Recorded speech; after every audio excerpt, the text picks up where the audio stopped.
rain poured in slow, heavy drops as paranormal investigator Evelyn trailed the worn path into the Blackridge forest.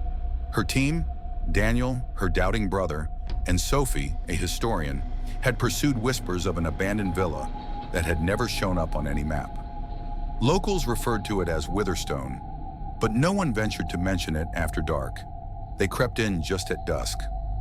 The house towered up through the fog as a decaying corpse, gnarled vines crawling over crumbled walls, shattered windows in jagged ruins. The silence deepened, abnormally deep, and the wind itself dare not whisper. Silence clung heavily to them. Dust lay all over everything, but the resplendent crystal chandelier hovering above still trembled, albeit by a hand no one had laid to it. Evelyn set up her EVP recorder. "If there's anyone here, speak now," she whispered. Silence, then a faint reply, raspy and near inhuman. "You're already inside." Sophie's face went pale. The walls seemed to breathe. A mirror cracked spontaneously, and the air turned metallic, like blood. That evening, Daniel heard scratching coming from within the walls. Initially, he attributed it to rats, but when the scratching became knocking, precisely in sync with his heartbeat, he summoned Evelyn. They traced the noise to a concealed door behind a rotting portrait. There was a small, bricked-up room, and etched into the floor was a symbol, a pentagram smeared with dried blood. Chains were draped from the ceiling, some still stained. Sophie discovered a vintage diary. It was Alistair Witherstone's, a 19th century occultist. He'd conducted rituals here, sacrifices, to call up a demon he referred to as the Pale Father. At nightfall, an eerie quiet clung to the villa.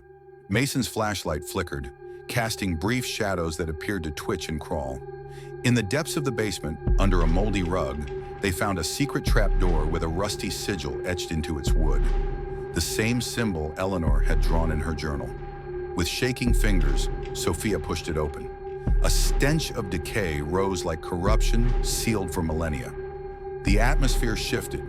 A guttural whisper drifted from the opening, a refrain. "You opened the gate."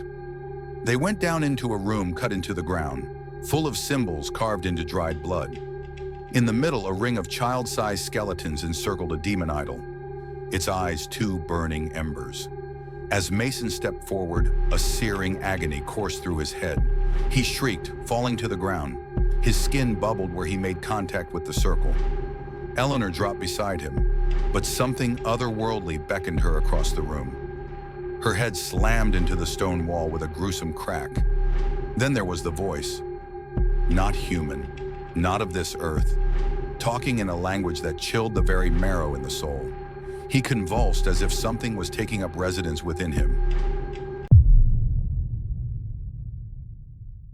The group rushed to drag Mason back up, but he was heavier now, his face white, his eyes fully black. He laughed in a hollow, unearthly laugh. Nobody disappears, not when you've seen him.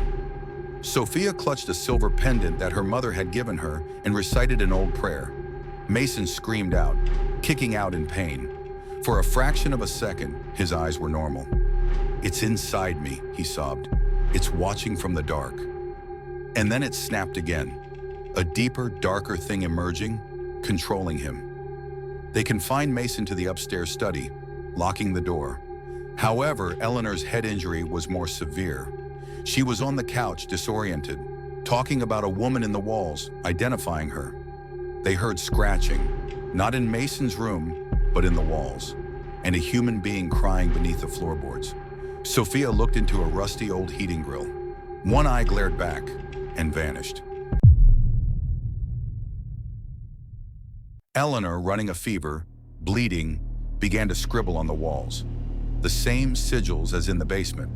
"I see it now," she breathed. "The family, the rituals. They didn't summon him. They fed him." From Eleanor's fragmented visions and Sophia's research, they pieced together. The villa used to be owned by the Vexleys. In the 1800s, they performed occult rituals deep in the woods, sacrificing travelers and orphans to an ancient demon called Varkazul. The villa was built over the original summoning site to close the rift, not to reside in it. Sophia found an old photo in the attic, the Vexley family photo. One of them, a small girl, black as coal eyes, standing in front of the demon effigy. Written below it in faded letters, Ashlyn Vexley, the vessel. Suddenly there was a clap of thunder. Walls began to bleed. Hundreds of little hands came out of the cracks and scratched the air.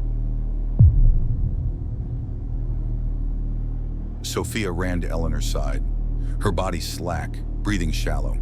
"It's too late," she panted. "He's already inside." From the corridor, the door to the study suddenly opened.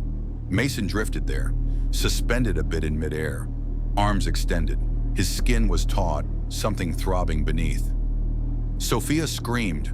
Jonas attempted to run but was scooped up and folded, bones splintering like branches. He was thrown to the ground, a twisted wreck. Blood accumulated at Sophia's feet. Eleanor's mouth opened, but it was not her voice anymore. A growling, guttural burst. "The pact is complete." Mason pitched forward, dead. Whatever had been within him now coursed through the villa. In the living room, the fire exploded into a pillar of fire and a portal, a window into a world of shadows where hundreds of tortured souls writhed in agony, faces seared into silent screams. Sophia stood stock still, her gaze locked as a hand extended, not to draw her in, but to present to her the dagger Eleanor had drawn again and again. It was the sole method of shutting the gate.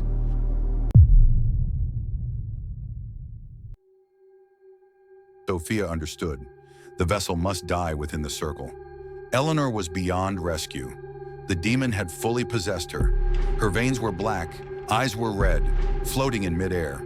Sophia, weeping, stepped into the summoning circle in the basement. She summoned Eleanor, the real Eleanor, begging her to fight. And for an instant, she did. Eleanor's body trembled, tears streamed, and she whispered, "Do it before he takes you too."